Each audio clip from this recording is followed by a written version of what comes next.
friends, welcome to my YouTube channel. My name is Riya Gandhi and I upload videos related to UGC NET English literature where I share certain essential tips and strategies and cover some of the most important concepts and topics related to UGC NET English literature which will help you crack the exam.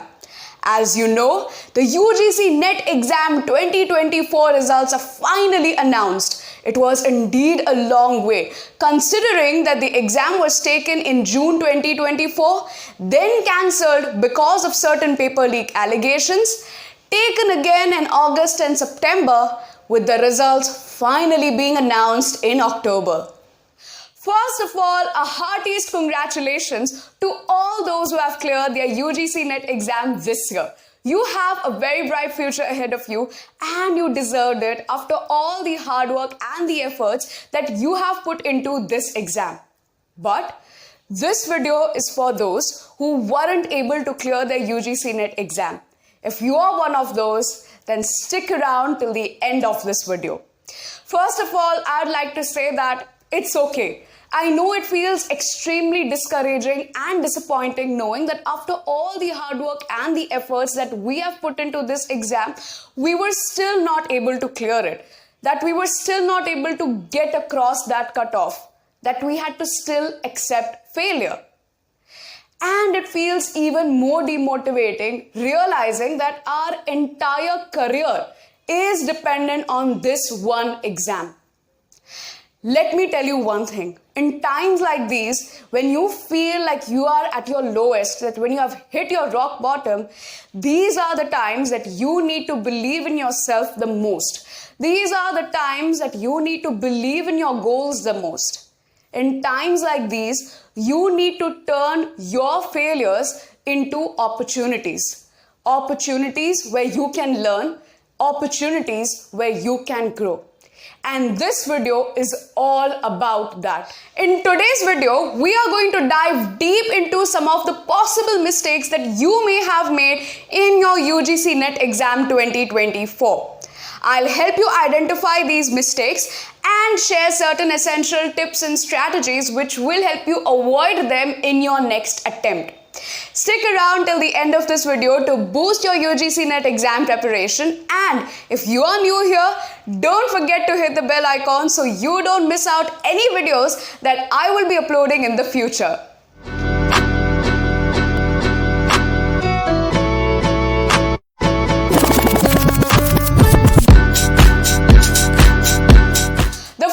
Mistake that a lot of UGC NET aspirants make while preparing for UGC NET exam is that they take paper 1 too lightly or they completely ignore preparing for paper 1.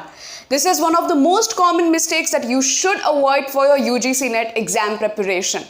So as you know that the UGC NET exam is divided into two sections, that is paper 1 and paper 2. Paper 2 is your subject specific section which includes the highest weightage based upon your chosen subject. That could be English, economics, psychology and more. On the other hand, paper 1 is the general teaching and research aptitude section which includes questions based upon a variety of topics like logical reasoning, mathematical questions, higher education, ICT and more, which are mandatory to be answered for any subject. Now what happens is that a lot of UGC NET aspirants think that since paper 2 has the highest weightage, I should only focus upon preparing for paper 2. But it is important to understand guys that paper 1 has at least 35 to 40% cutoff that you need to get through to qualify for even paper 1 UGC NET exam. Now it is very difficult to get that 35 to 40% if you don't prepare enough for paper 1 considering the kind of difficulty level of the questions especially related to logical reasoning, higher education that have been coming up since the past couple of UGC NET exams. So my first advice to you would be that give enough attention and importance to paper 1. Give equal importance to paper 1 as much as you're giving to paper 2. What I did for my UGC NET exam was that I started preparing for it 6 months prior to it. I gave it in December, so I started preparing it somewhere in the month of May or June. So I had that 6 months with me. I decided that I will be giving 3 months to paper 1 and 3 months to paper 2, which helped me crack it in my first attempt. The second most common mistake that a lot of UGC NET aspirants make is that they don't create a strategy for themselves, or they lack a strategy. Having a strategy for your UGC NET exam preparation is an extremely important step. A strategy is like a blueprint or like a pathway that will help you navigate through unprecedented roadblocks or challenges to reach your destination. When you don't have a strategy for your UGC NET exam preparation, it will feel like you are all over the place. Like you don't know what to study, where to study from, how much time should you dedicate to one topic and what not. When you don't have a strategy, you would not be able to devote enough and equal time to paper 1 and paper 2. So what would happen is that your last minute revision process would just look like, oh, you have covered all the important areas, so you feel like you have prepared. Covering the important areas is an essential part of UGC NET exam preparation, but only covering the important areas is not enough. You need to cover both the important and the not so important areas for your UGC NET exam preparation, because you don't know where they could ask the questions from. Creating a strategy will help you in creating a schedule for yourself. When I say a schedule, I mean both an overall monthly schedule and a daily routine for yourself. When it comes to a monthly schedule, you need to know, based upon your strengths and weaknesses, how much time should you devote to each and every topic of your subject. For example, if you are giving UGC NET English exam, you need to know, based upon your strengths and weaknesses and your needs, how much time should you devote to the history of British English literature, how much time should you devote to literary criticism and to Indian English literature and to the American literature. Now, it is not only important to create a strategy while you are preparing for your UGC NET exam, but it is also important to create your strategy when you are giving your exam. So, for example, if you are giving your paper 1, based upon your strengths in logical reasoning questions or numerical questions, you need to decide how much time should you devote to these questions. For example, the first 5 questions in paper 1 are numerical questions. So, I go with that mindset that I need to devote at least 20 to 30 minutes to that, because then the rest of the questions, especially for paper 2, these are theoretical. I don't need to devote much time to that. But since the first 5 questions are numerical and I'll need more time in that, I need to devote at least 20 to 30 minutes to those. So based on your strengths and weaknesses, it is also important to create a strategy when you are giving the exam. Have you ever been in a situation that you started reading from one particular UGC NET resource and someone suggested you that you need to start reading from more important UGC NET resources, or you realize that your friend is reading from another UGC NET resource, so you started reading that as well? This is one of the most common mistakes that a lot of UGC NET aspirants make. They are going to read from 10 different resources, trying to gain as much information as they can, and what do they end up doing? They can't remember a single thing. Because as humans, our retention power decreases based upon the information overload that we take. So my advice to you would be that instead of skimming through 10 different UGC NET resources, stick to only one UGC NET resource. Understand the concepts deeply. Make detailed notes and lists. Take a deeper look into these books, because you are not giving the exam just for the sake of it, right? You are giving the exam because you want to be an assistant professor or you want to do research. So understand these concepts deeply.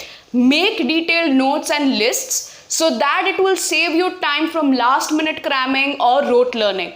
And you will remember and will be able to recall all the titles of the works, the authors' names, the published works and their years quite naturally and effortlessly.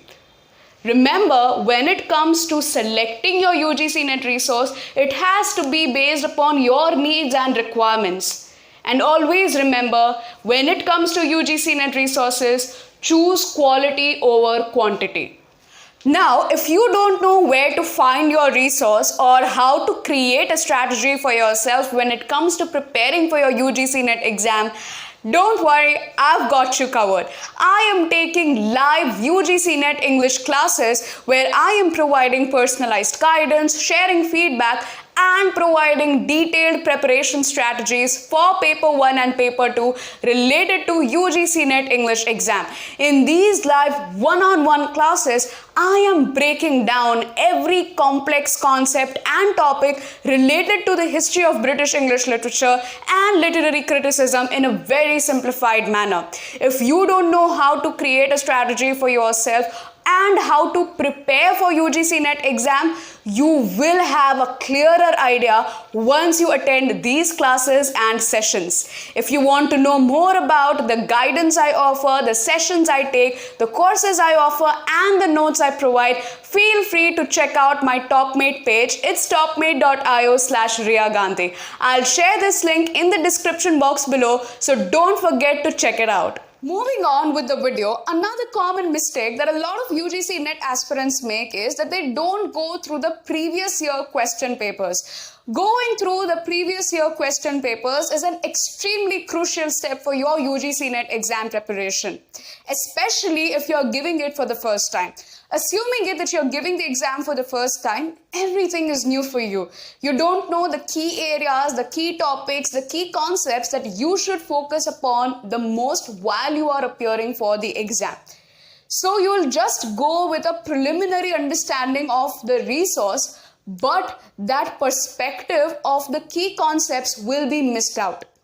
Let's say you did go through the previous year question papers. You will realize that there are certain paper patterns that appear related to your subject. For example, if you are appearing for your UGC NET English exam, you will realize that there are key writers, important concepts, and terms that are frequently asked in these UGC NET English exams over the years in different manners. For example, several questions related to modern age and its writers are frequently asked in UGC NET exam.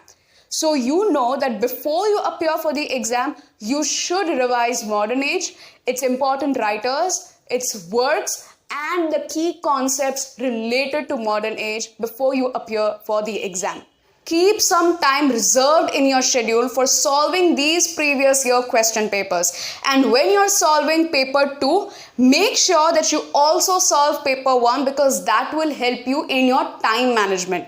Because when you're solving paper 1 and especially logical reasoning and numerical questions, you will understand how much time you are taking in solving these questions. That will make you understand how much time should you devote in preparing for such kind of questions. And accordingly, you will be able to devote that time while you are preparing the exam and when you are giving the exam. And finally, one of the most common and the costliest mistakes that a lot of UGC NET aspirants make that sometimes even costs their mental health and peace is stress. When you take too much stress over preparing for your UGC NET exam, trying to gain as much information as you can, trying to cover as many topics as you can, you're bound to stress yourself out when you're giving the exam. And when you give the exam with that pressure in mind, with that stress in mind, you would not be able to make logical choices during the exam. In fact, your mind will stop helping you in recalling whatever you have learned over this period. So all your hard work and efforts in qualifying for UGC NET exam over a 3-month or a 6-month long period will all go in vain. Why? Because you took too much stress. So my advice to you would be that when you are preparing for your UGC NET exam and while you are giving your exam, don't stress yourself out too much, guys. How do we do that? Pull out some pockets of time from your schedule and listen to some good music. Practice meditation, get some rest, spend some time with your family or just do nothing. These activities will help you keep refreshed and take your mind off UGC NET for some time. It will redirect towards things that deserve your time and attention, things that are more important in life, things like your family, your mental health and peace, and you. Believe in your hard work, your efforts, and the time that you have put in the exam. And remember, guys, that it is just an exam. Don't stress yourself out too much. If it goes in your favor and you qualify it in the future, then the divine force definitely agrees with your plan. But if it doesn't go in your favor and you don't qualify it despite all your hard work, efforts, and time, remember that God's plan is always better than yours. That's it for today's video, folks. Thank you so much for watching till the end. If you found this video helpful, please like, share, and subscribe to my channel. Comment below the mistakes that you've been making so far for your UGC NET exam preparation. If you want to know more about the personalized guidance, the courses I offer, the sessions I take, feel free to check out my TopMate page. It's topmate.io/Riya Gandhi. The link is in the description box below, so don't forget to check that out. Thank you so much for watching till the end, and I'll see you in the next one, dealing with more tips and strategies for your UGC NET success.